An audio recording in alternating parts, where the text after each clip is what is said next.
Hello and welcome to the seminar series Engaging India at Almedalen 2021 Future Urbanisms. We are coming to you live from the island of Gotland at the Uppsala University campus, Gotland, which is really the center of the Almedalen Week, which began with the spirit of open conversations between polity and people. And in the last half a century, it has really expanded to become one of the world's biggest meeting points for conversations on global issues. One of the most pressing issues that is facing us as a planet is how do we make a transition from our existing over dependence of fossil fuels as an energy resource to new energy systems? However, clean energy access challenge is also not just an infrastructure challenge. There's also an urgent need to involve multiple stakeholders, including communities, including innovators, including different nations, in evolving solutions that not just help the planet, but also are appropriate for the local context and are appropriate for the people. For this seminar of Engaging India at Almedalen, New Energy Systems for the People, Lessons, Insights, and Models from Sweden and India, I'm joined by a very, very interesting mix of people. And I must say here, quite a diverse set of people. Joining me is Ram Dwivedi of Praveg Dynamics. Praveg Dynamics has just released its electric vehicle, which is being talked about across the media. It is, Ram, I hear being talked about as India's Tesla. I don't know how you react to that, but we'll take it up later in the seminar. Also joining me is Professor Tor Brostrom of Uppsala University. He studies energy efficiency from a built environment perspective. Welcome, Professor Tor. Joining me from Sweden is also Henrik Johansson, the founder of Spaudi AB, that has built the world's first solar irrigation appliance for small farmers. And they are looking at India in a very big way. So we would love to hear about that, Henrik. And Jonas Klivhag from Bridge by Altitude, who is a passionate business developer and has been instrumental in developing tools for collaboration on sustainable initiatives. So welcome to the seminar. In the seminar, we will try and explore the learnings from both Sweden and India on leveraging technologies to create a sustainable energy systems that are innovative, that are affordable, that are accessible for the planet, for the people, and for communities. All of you here joining us today are innovators in your own way. So let's get started on hearing about your innovations and the research towards cleaner and more energy efficient systems. I will begin with you, Ram. Even for people who are in the electric vehicle space or the EV space, Praveg Dynamics has, if I can use the term, been a bolt from the blue. Your EVs are been written about as being world-class, being talked about being at the best with the world. Now tell us about Praveg Dynamics, and which is also, like I said earlier, that it is being talked about in the media as India's Tesla. Yes, sure. Namaskar, everyone. Hi. So first, my background is also energy efficiency. So I run in India a company called EREN. You can see with my accent, I'm an Indian, but I grew up in France. I lived almost half of my life in France. I studied in France. I came back to India 12 years ago. And so I run the JV of a French company called EREN. It's a multi-billion-dollar company doing energy efficiency. So we take very large buildings and we install AI and thermal energy storage, a lot of systems to consume less energy. There are two ways to, to make a better future: make greener energy or consume less energy. Both are fine. So we have this background. We have projects all over India. We do malls, we do universities, factories, everything. So, and we invest ourselves, because if you don't give incentives to people to consume less energy, they don't really see the point to invest. So we invest for them and we share the profit between the large buildings and us. And so with this experience, I help my best friend, who's the founder of Siddharth Bagri. He's the founder of Praveg Dynamics. It's quite an old company. It's 10 years old. Even if, as you said, we just came last year, out of the blue, because we never communicated much on the product. And we are launching the product next year. So Praveg Dynamics is the first, I would say, high-end Indian electric car company. And we try to India is a very specific market. All the cars in the world, the best seat is the driver seat, except very, very few cars. And in India, we have the chance to be able to have drivers at an affordable cost.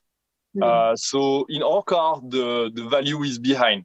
So in the seats behind, we have a lot of functionalities. For example, you have a partition between the driver and you, so you can be in a cabin. We have a air purification system. You have a bed. You have a desk for laptops with charging points. We have the best sound system in the world. Like I can get you through a lot of features. So you can sleep, you can be entertained, you can walk in the car. So that's the value. And where I think we try to be a bit different is we don't sell the car. We don't really believe in car ownership.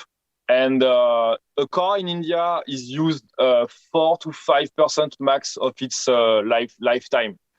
So it's 2 tons of beautiful metal, IT, and everything, like tech, just lying there in your parking lot. And the size of real estate used in cities by parking lots is huge. Each house has a parking lot, each mall has a parking lot, each building each market has a parking lot. So the amount of time, every time, like you build something, you build a parking lot, so the cities becomes bigger and bigger. So you need more cars and you need more parking lots. Some cities in the world reach 15 to 20% of their surface to park cars, and these cars are unused.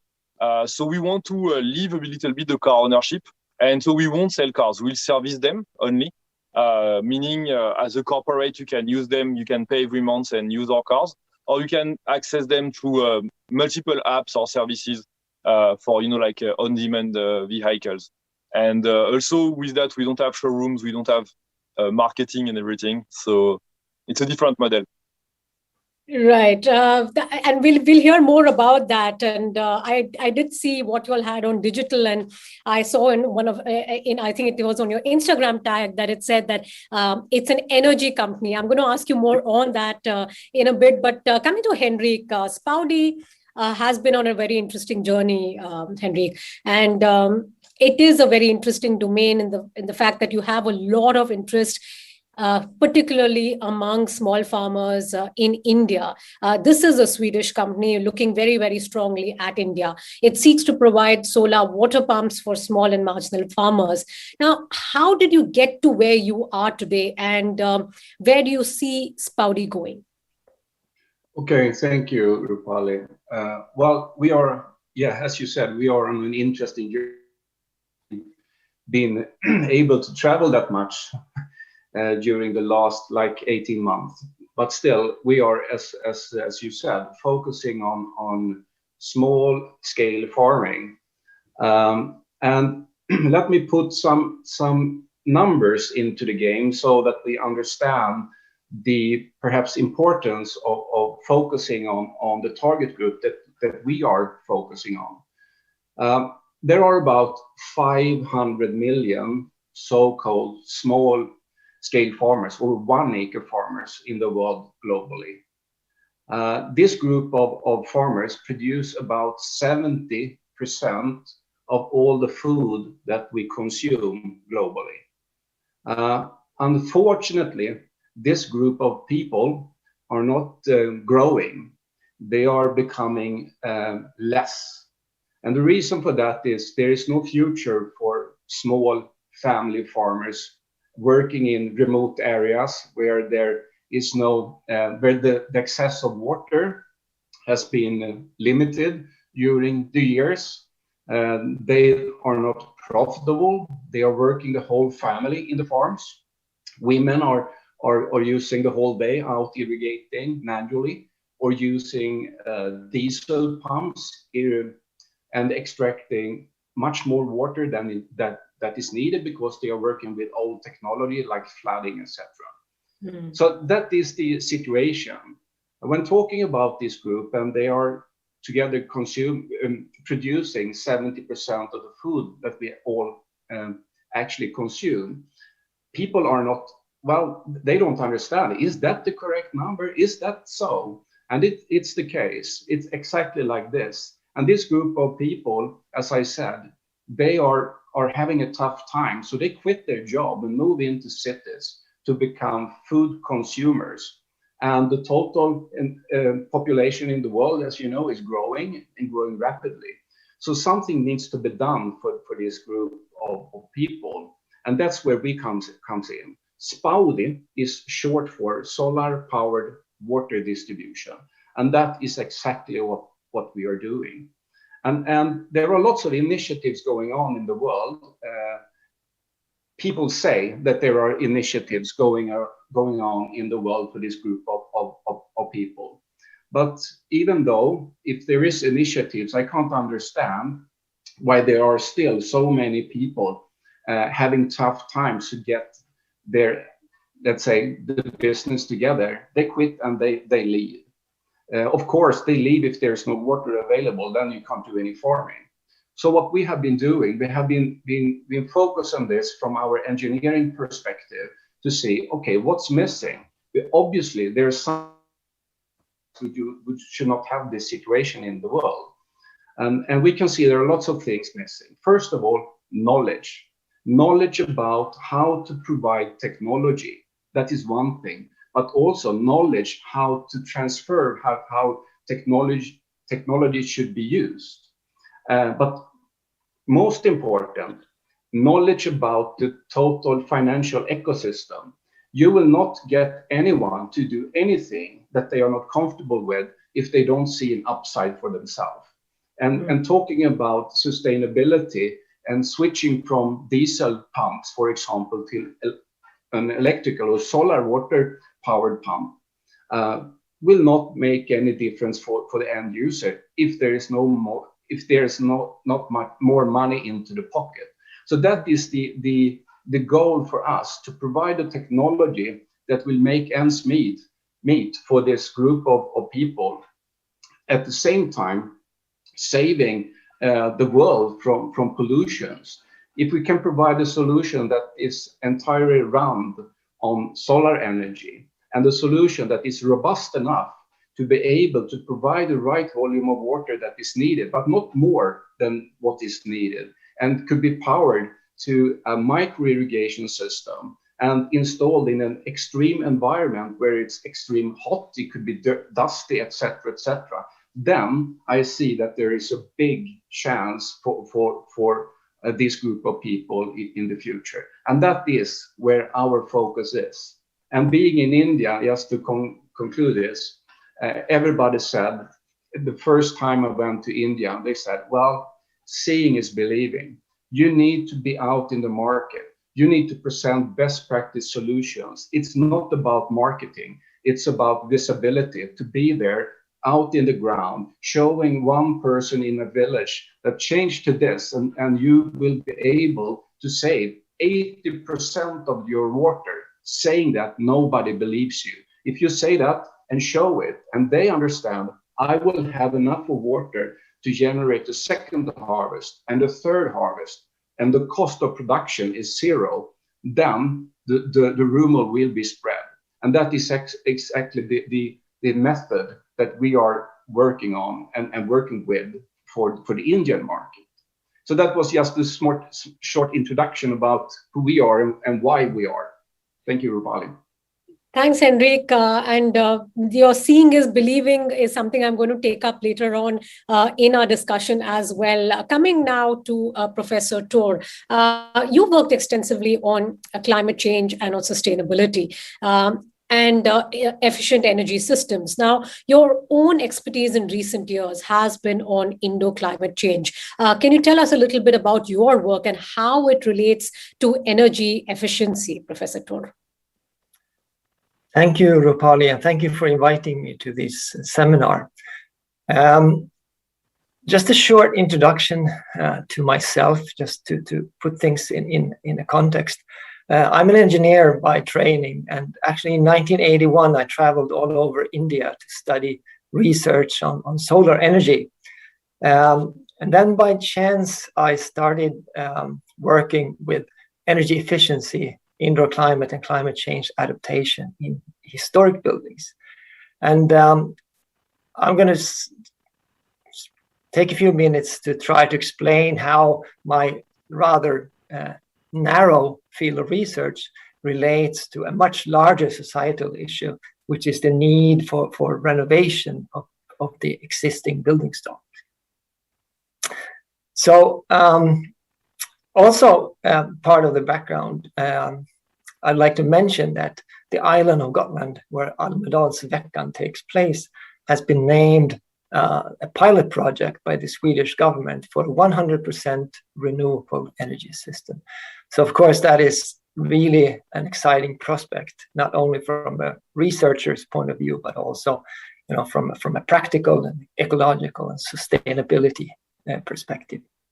So what defines a historic building? Well, it's broader than you may think. It's not limited to monuments like the churches on the island of Gotland or the Taj Mahal.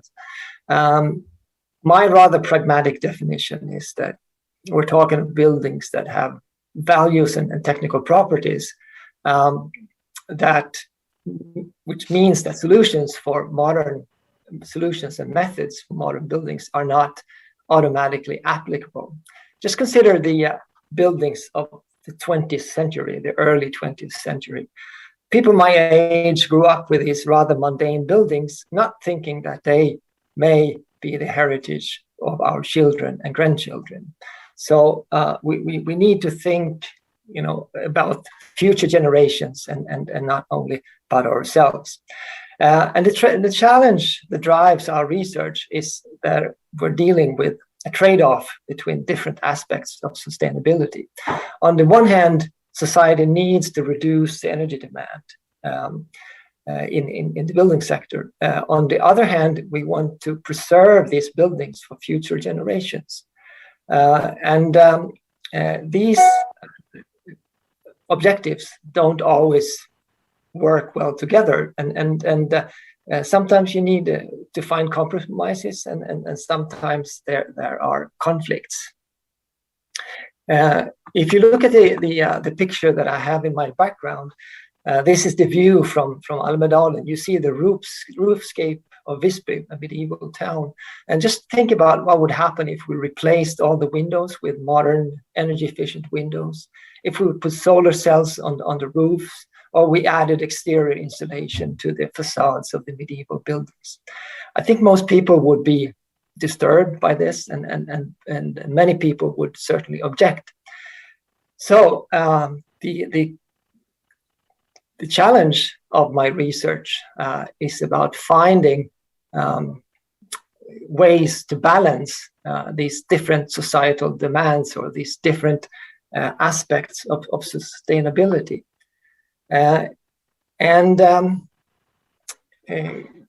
Research is about technical solutions, but more and more about how to bridge the gap between the scientific community and people who need to use knowledge in practice by providing decision support.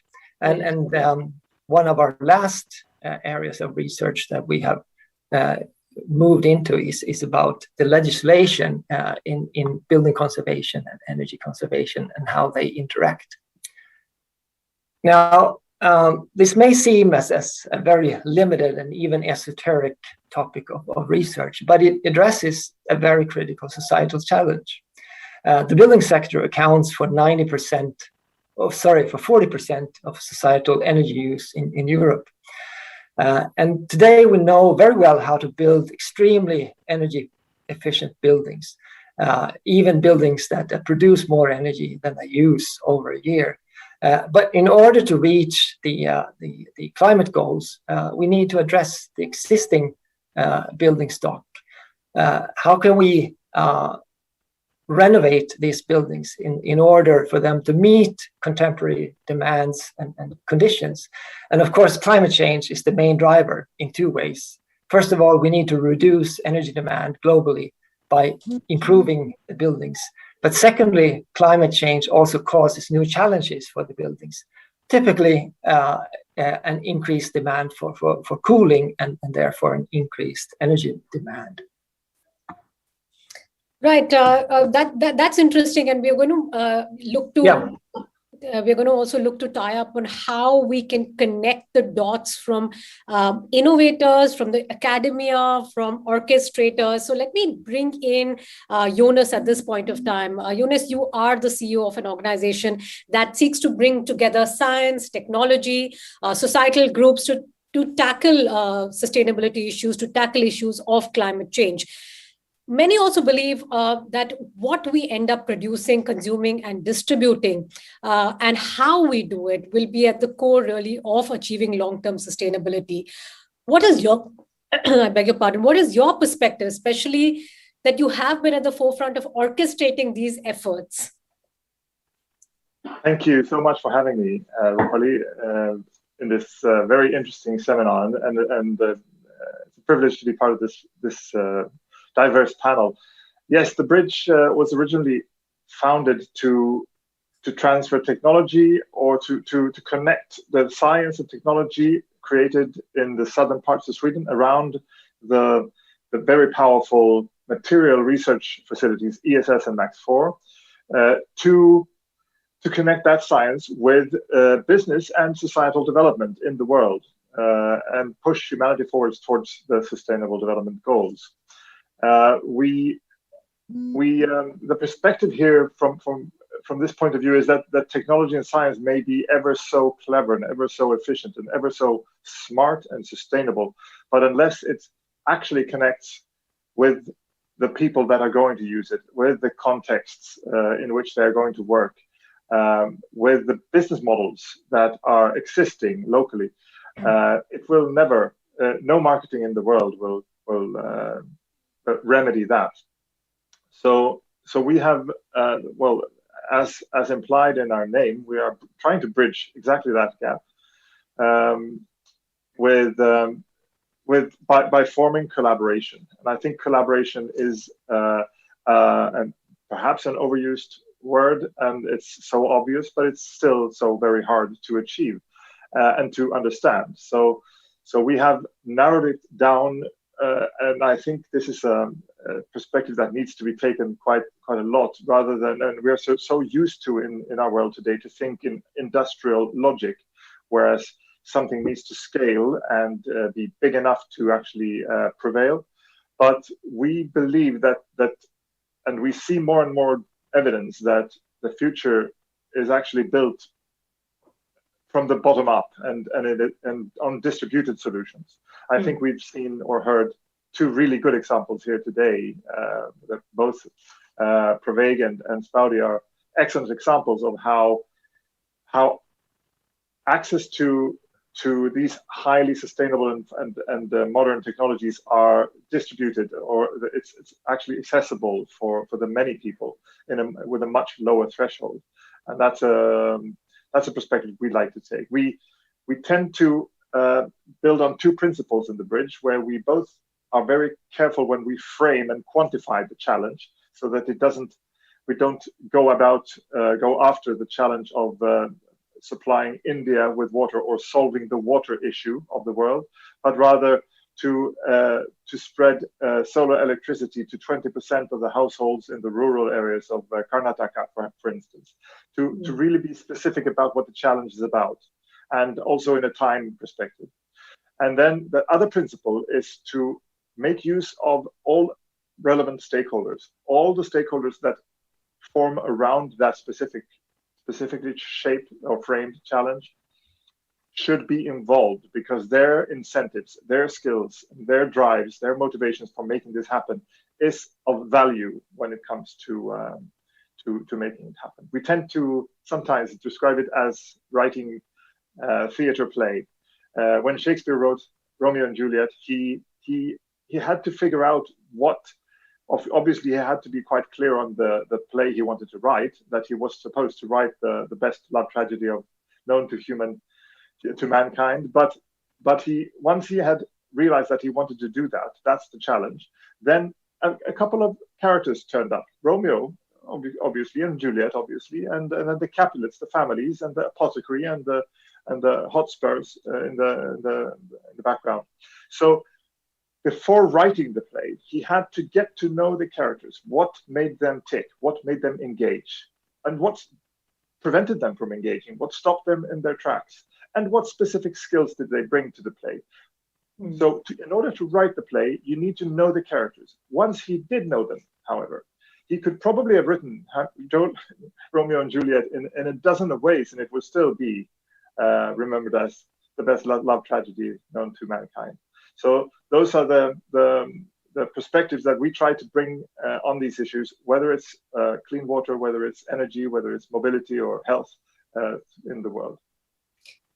It's very interesting how you put it out, Jonas, in the form of a play and various characters, and each one coming in from a specialization and a different perspective of looking at clean energy systems. But a simple question that I will put to all of you all, perhaps starting with you, Henrik, is that what does energy transition really mean for the planet and for the people? And this is something which each of the stakeholders, multiple stakeholders, look at in their angle, but describing it to the world. When one talks about that there is a global commitment to energy transition, what does it really mean?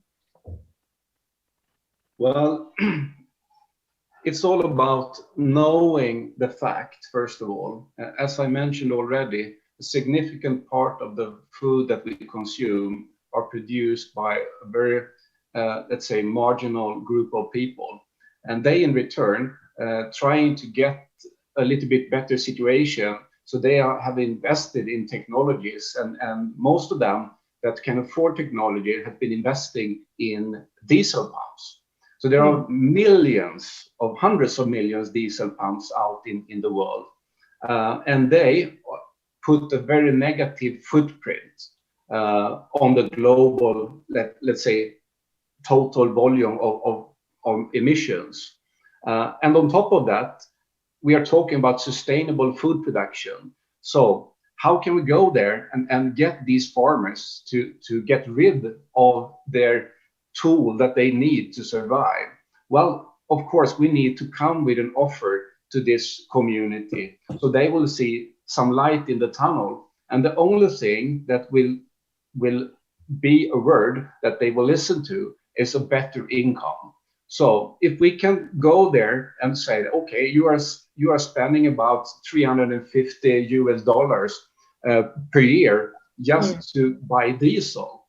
If you could save those money and in 2 years, you will be able to operate 100% without any cost. Without any bad impact on the environment. That will come as an upside, but that is not a driving force. We need to understand, as Jonas was talking about, what is the business model, what is the business case for the one that are going to use new technology, and what is the business for us in this meeting if they do? Well, the business opportunity for us is to get food that has been produced sustainable, food that perhaps has been produced quite nearby. It doesn't need to be transported. We know when this has been this pandemic, we didn't have any flowers from the Netherlands in Sweden, and that was terrible because the border was closed. So I think the business model has to be in focus, and the business model when it comes to this group that we are pointing at has to be a win, a direct win, financially win immediately for the farmer. And also, if we can show them that the water that you don't have today, because it's too less, it will not give you a proper harvest, you will be able to produce more food with less water. And it's all about seeing is believing, as I already mentioned. But right. 700 kilos per diesel pump per 500 million smallhold farmers. And that will be a great impact. And that is what we are aiming for. Trying to get rid of the diesel pump, giving an opportunity for the end user to earn more money, more flexibility, no dependency to the grid, independence from fossil fuel, a better quality on the harvest. That is the whole thing. So I think we should talk about not only the problem in the world. We need to recognize that, but we need to address a business model, and the business model has to focus on the right value. And the right value is to make sure that the one that is going to provide flour on our tables in Sweden during wintertime from Netherlands, or if it will come from the closest market, some vegetables, they need to be self-sufficient. And one way of being that is to earn enough of money. So it's all about, for me, it's all about finding the right business model and communicate the business model and provide a technology that is proven. It has to work day out and day in. And that is the challenge, to do this in big numbers. Right. In fact, Ram, if I can get you into this conversation, we are talking about two different spectrums, really, when it comes to energy transition. Provig now has a core technology of battery storage, and that in itself has tremendous potential across sectors. And in providing perhaps for clean energy system as such, it can really transform the way, say, India and maybe the rest of the world consumes energy. For you, what does this energy transition mean? And I'm going to also add to that, does Provig eventually see itself as a clean energy company? So I think the key is to have the complete ecosystem. That's what's very difficult to have today. So for example, in the electric car industry, there is a problem of chicken and egg with the charging infra and the cars. People who are their job is to install charging infras. They always say there is not enough electric cars for me to put the charging stations. And the person who wants to buy electric car, he says, yes, but I have a petrol pump every 3 kilometers in India. So I'm scared to shift to electric cars. So the solution we had is to do both. We do charging infra and we do electric cars. And we had to start only by selected areas. So we just launched in Delhi and Bangalore, and then we will open one city after one city. It's possible because we don't sell the cars. If I sell you a car, I give you the key, I can stop you to go there and there. But if I launch a service, mobility as a service in a particular area, I can, just install a charging infra in these particular areas and have a full ecosystem on my own. But in fact, it goes beyond that. It goes to the energy producers and the other company I manage. We are energy producers. We do solar energy. And it goes also to consuming less electricity. So that's a full ecosystem. After, to answer a question, I think it's important also to be very honest. Provig is not a green energy company. We are not. It's 2 tons of materials, of steel, of chips, of very high-end equipments moving to move few humans. And the average weight of a human in India is like 65, 70 kg. It's not a green thing. You cannot say, I have an electric car, I'm green. No. If you have a cycle, yes. If you walk with your feet, yes, it's green. Electric car is not. It's greener. It's much better. There is no emission of particles. If you use a mix with, renewable energy to charge your car, after, I think, 10 to 15,000 kilometers driven, you'll be more green than a petrol car. So it's very good. It's excellent. But I think it would be, a shame to call ourselves a green company selling cars. It's still high tech. Right. I'm so glad that you actually brought in that point, because this is something which really is being talked about the world over, right? Would say electric transportation, is it greener? Is it cleaner? And perhaps I can bring in Jonas into this. Jonas, there is a lot of science work being done in the region Skåne, in the greater Copenhagen region as well, where you are from, around the area of Lund. And there is a lot of push in Sweden also on clean energy when it comes to mobility. And that's related again to transportation systems like electric vehicles, electric taxis, but it's a cleaner energy, isn't it? Can we really term it clean energy, looking at it from a long-term perspective? If you're talking about mobility specifically, or clean energy in general? So clean energy and mobility from when we were talking about electric cars and batterification really of clean energy. Yeah. I think that's, Ram says sums it up nicely here. It's not an easy question, and I think the real trick that makes Proveg in this case greener, or the real trick that would make any mobility company greener, is to utilize the tons of material used and the energy put into making all these infrastructure and such to increase or maximize the usage of them. That would be the real trick in making mobility greener. But I think that goes for all resources in general, to utilize resources in a much higher extent by distributing it, by sharing it in smart ways. For sure, there are a lot of initiatives in Sweden going on in the energy transition area. I'm not the expert in this area specifically, but we have come across a few initiatives that promote this, and we brought some of them up in our latest summit, Get Ready for COP26, that we held in April this year. So there's a lot happening in energy, and if I were to look ahead, then I would say that hydrogen is probably the future of the energy transition, or as a medium. But then again, we're up for another technology transition. So that would there are a lot of initiatives pointing in that direction, I think, from my point of view. That's very interesting, Jonas, how you put it on to all together in terms of how is the consumption really taking place, even in terms of the number. But energy transition is not just an infrastructure play, is it? And Professor Tor, if I can bring you here, as an academic who has both deep technical expertise, how do you see clean energy and the climate change, or the commitment towards mitigating climate change going hand in hand?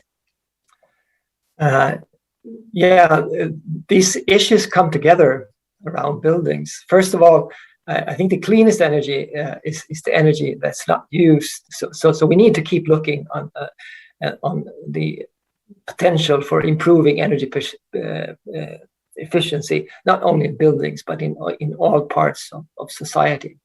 And I'll come back to the climate change effects. And as I said before, the building sector stands for a large part of societal energy use. And I see my role as facilitating informed decisions for sustainable renovation. And in this aspect, technical innovation is a necessary condition, but not sufficient. As Jonas pointed out, we need to find ways to bridge the gap between researchers and practitioners. But also, and I think this is more importantly, we need to look at the social aspects of building renovation, involving people and not only experts. And this is where my research on cultural heritage values in relation to energy efficiency comes in. Mm-hmm. When it comes to climate change adaptation, we're already seeing an increased demand for cooling, air conditioning, and that's going to have an effect on buildings, and it's going to unfortunately have an effect on our energy use. So buildings are critical when it comes in a critical position when it comes to climate change, both in terms of the potential to reduce energy demand, but also in how they are affected by a change in climate in the future. Thank you. Right. And also, how do we get, I'd like to kind of shift focus to the issue of access, the issue of context, and the issue of the availability and affordability of clean energy. Henrik, this is an effort that y'all are working at Spaudi. Now, how do we really get the clean energy ecosystem to deal in a more engaged manner with the questions of equity, access, and affordability? I mean, this is one of the goals of sustainable development, but can it only be looked at by a small number of corporates like you, or how does one really get the whole ecosystem to engage with this from their vantage points? Proof of concept. If you can do something that has a great impact for many people, you have interest from many people to be part of a journey that might be a very successful journey. The smallhold farmers that I have been talking about, they are not profitable. So if we can start by having technology in their hands to make them profitable enough so they will be able to buy the technology by themselves without relying on politicians making decisions of subsidies, etc. That's where we have to start, building a financial ecosystem that is built upon the value that we can generate by doing things a little bit different compared to what you have been doing historically in generations. So for that purpose, you need to build a technology, provide the technology, and for your own sake, for our company, we need to make sure that we can make profit on this. If we contribute with technology that makes lives easier for the end user, so they will also go from poverty into profitability, and they will be self-sufficient, then we have a win-win situation. But if we can communicate good examples and providing the rest of the world with more food, if we can produce 2 harvests instead of 1 harvest, and we are 500 million people producing food, then we will have double volume of food produced in the world. If we could do that in a green way, I think Brown said something very intelligent. You will not be green because you buy an electrical car. But if you provide an electrical car, you will be for the market, and the consumer buys it, he will be a little bit more green, a little bit more green. And if you as a company can show that you will earn money, you will be profitable on this, I can guarantee you someone will chase you with even better engineers because they see a business opportunity for themselves to step in, to take the business from RAM by providing an even greener solution. That's the way how things work. Developing is about generating a better scenario for the target group, and also putting in efforts really to understand how to move from green to super green, how to move from poverty to profitability, how to generate enough of margin throughout the whole distribution chain. And that is also engineering. It's not only about technology, it's about engineering the right business model that we talked about. It's about building a total ecosystem that is independent from different kind of regulations, different kind of politicians making decisions in one world that will not be the same in another part of the world. That is the whole key. Building innovation through the whole network and focusing on best practice. That's the key. There's no shortcuts, as I see it. We'll come to that bit that you sort of the end bit about how can we collaborate between India and Sweden in doing so more effectively and perhaps in a more accelerated manner as we look towards our energy transition targets. But Jonas has a question. He's raising his hand. Go ahead, Jonas. Unmute your mic and go ahead. Yes, I think I just wanted to comment on what you meant. You asked about the perspective, what is an energy transition about? And I think it's not just about the climate and the sustainability issues. It's actually about what Henrik is talking about as well. It's about life quality in a very close sense. That's the immediate reasons for them to engage, for the individual to engage. But I also think when individuals have better life quality, the margins in community increase, and that the margins for stability in a community increase. So it's actually about providing stability and providing opportunity to grow and to improve in a community, which in turn actually is about human rights. So we should not just look at the energy transition as something that needs to tick a box in the SDG columns, but actually something that matters to people in developing countries, in post-conflict countries, in developed countries even, for something that actually creates stability and resilience. That's what I think the energy transition is really about.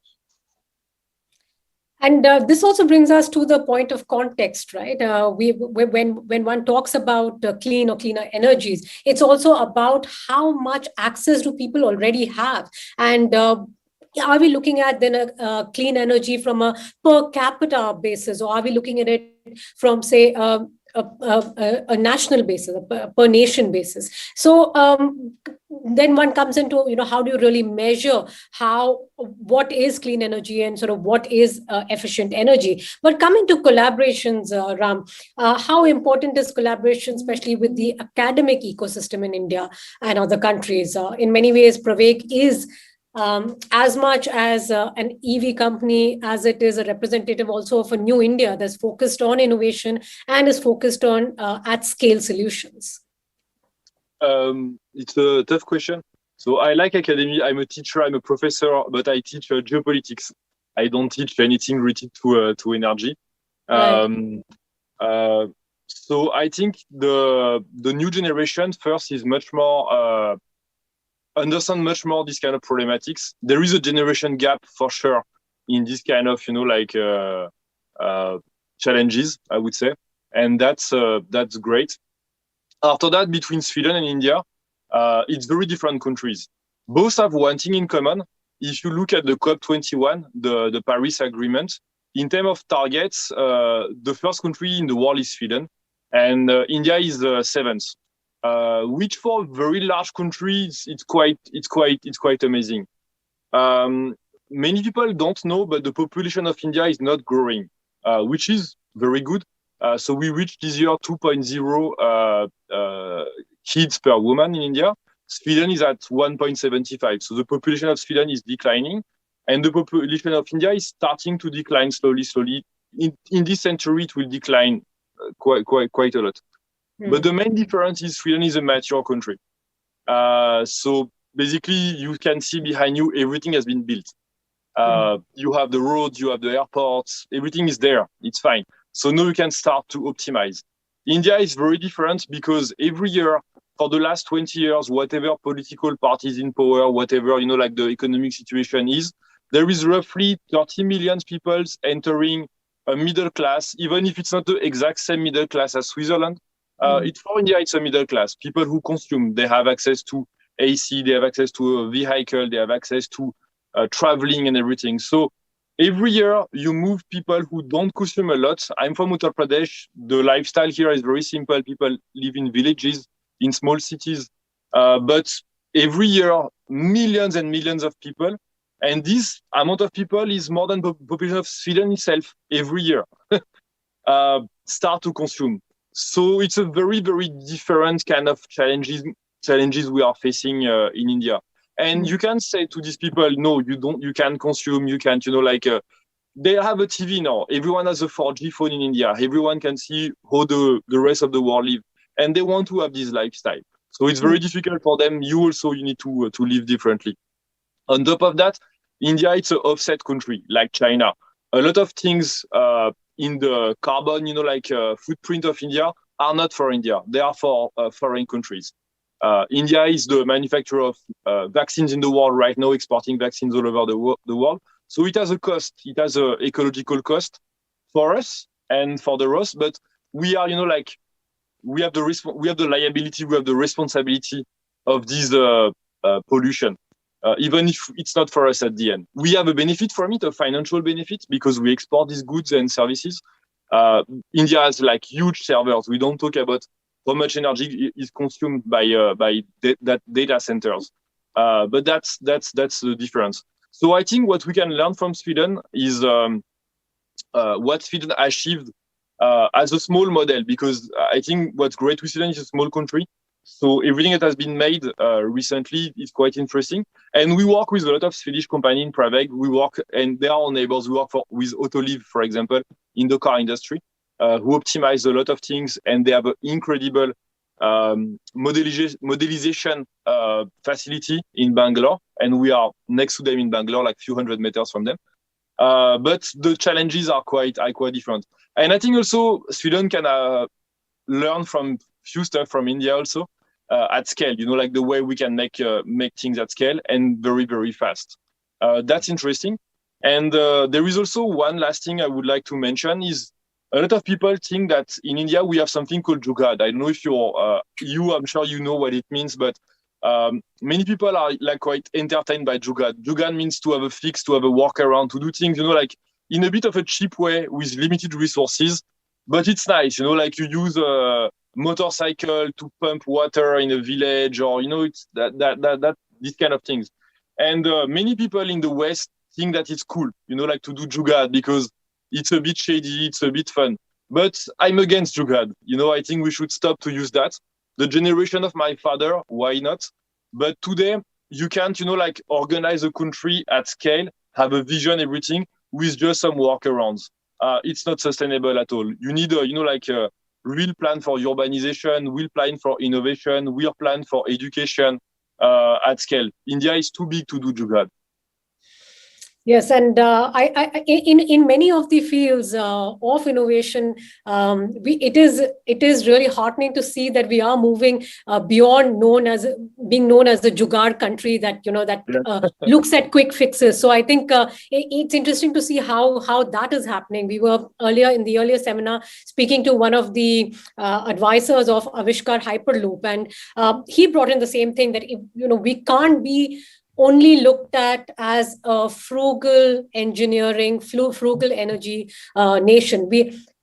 India is moving beyond that, and I think the lens needs to kind of change even at a global perspective of how India is being viewed. And Yunus, you've had an interesting experience in India as well. We've held some workshops on waste to energy between Swedish and Indian stakeholders in Bangalore. What we realized that they were very vastly different contexts. However, the piece of the puzzle that we are trying to solve was similar, right? We are solving also for a better planet for all of us. Now, what were your takeaways when it came to both these, the differences and the similarities? Well, the workshops we held on waste to energy in Bangalore was involving, I think, 15 organizations, 2 of which came from the Scandinavian countries, or 3 actually, but a lot of local organizations and stakeholders involved in addressing the challenge. In this case, it was actually about increasing the amount of segregated household waste reaching the transfer stations in Bangalore, and that was mainly a waste management problem, but in its continuation, it would have become a waste to energy issue as well. So we were early in the chain, and the things I bring with me from that is, and I perhaps relate this in slightly wrong to Jugal, but I think Sweden, on the other hand, is anything but Jugal. It's too much relying on sequential plans, and we think that everything that is planned will happen, and we have therefore quite little margins for rethinking or reiterating on the issues. And as Henrik said, seeing is believing. Once you reach the context, this is where you understand what really works and what really makes people and organizations and stakeholders tick. So once around this table, when we had each of the stakeholders interview each other on what were their incentives to bring about change here, you could see the awareness. You could see actually the play appearing in the room over the day, and the energies being spawned by understanding what the other stakeholders around the table could bring to their context, how they could improve their lives. So I think, and the strong engagement from the NGOs, the local NGOs, Sahas and Hasirudala was present as well as academic institutions, research institutes there. So I think there's a lesson to learn that India can teach Sweden, some Jugal as well, and we can actually perhaps then be a bit humble about how we impose our plans, and there could be this sweet spot of a combination of making the scaled plans and the ingenious engineering as well.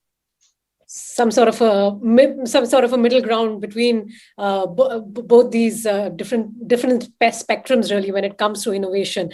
But looking at also, and final words from all of you all, perhaps take a minute each. If we are looking at a systems perspective, really, how do we define an ecosystem approach which now compels us in many ways to move away from a set of legacy systems if we are really looking at clean energy? So legacy systems which are more centralized towards a system which is more innovative, also more adaptable and agile for more local systems. Maybe I can start with you, Henrik. I was supposed to say that answering that is a no-brainer, but of course it's not. But just looking at the latest 18 months, where borders has been closed, there has been lockdowns, we have not been able to go to work, we have not been able to go to the store, and etc. That puts it. The finger is put on a significant, let's say, vulnerability of the community, the society, and looking into the food production chain where everything starts. We need to start with the food. And by analyzing the food production, the whole chain, you will see that there is quite a lot of, let's say, room for improvement throughout the chain. I think going sustainability is about understanding the local communities. Make sure that the distance between people are shortened. There is a concept in the Western world called from farm to fork.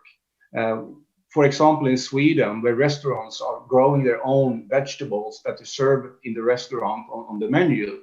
And just to show that this distance thing is not healthy for the future. And that is a great opportunity, even greater, as I would say, in India than it is in Europe, where we have abandoned local food production and going into big scale production. So we need transportation and all of that. We need supermarkets. But in India, especially remote India, you still have your local markets where people actually are growing with a short bicycle distance from the customer. And also one organization that we have been in contact with in India, which I think is a great example on the future. During this lockdown in Delhi, for example, and Ram was talking about the growing middle class sitting at home, and everybody has a smartphone. And they can go in on bigbasket.en and order the food that will come from the local food production going around Delhi city. So that is a way of taking care of the situation during a pandemic.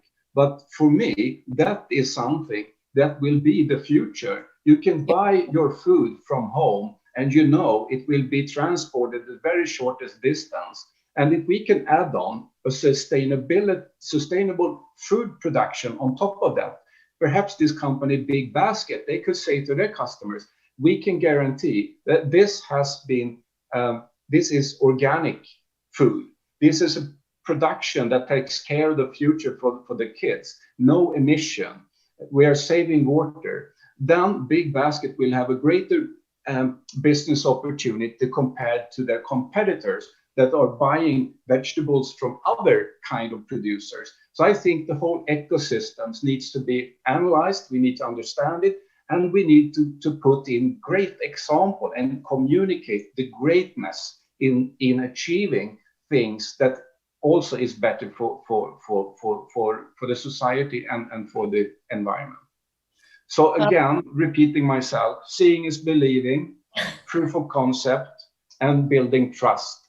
Everything that you put into market needs to be something that people actually will trust. It's not just comes and goes. You need to be there for real and for long. So I think we've hit the 12 o'clock clock, but I'm going to just give everyone maybe 30 seconds. ecosystem change? How do one move? How does one move from the existing set of legacy systems? Professor Tor, very, very quick words if you can.